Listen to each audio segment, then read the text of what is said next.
Sige. Magawa kayo ng content din para ano? Ayan, ito po ang pinaka-the best dito sa San Juan, Batangas, no other than Mr. Kuya Oliver Kuya Gutuhan. Oliver Gutuhan. Ayan, andito po kami ngayon at talagang dapat tunayan ko kung nga pala gwapong-gwapo. Iyaw na sir. Sabi nila, hindi lang gwapo yun, napakasarap ang gumawa ng goto. Ayan. Bigyan mo kami ng pinakamasarap ngayon at saka yung pinaka-overload mo. Sarap yan. Okay. Sa inyo. Thank you. The best yan, sir. Thank you. Okay. Pag kayo sir gusto magmukbang at sigurado yan. Ano ba yung mukbang mo? Yung gusto niyo mamimi. Dahil yung mga may nagmukbang dito ng Dino Ribs, Bulalo.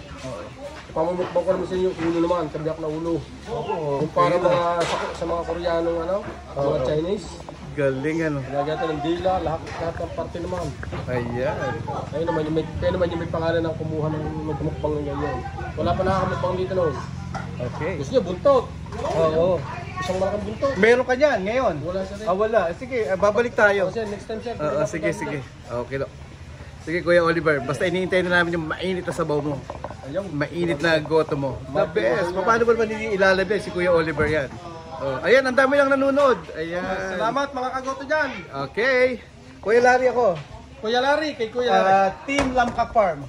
Team Langka Farm. Lamkak. Langka. Yeah, Team Lamkak Farm.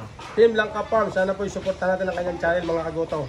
Ito ang isang vlogger na napakagaling ding gumawa ng content. Paano naman hindi ilalive yan? Tuwa kayo. Salamat. Okay.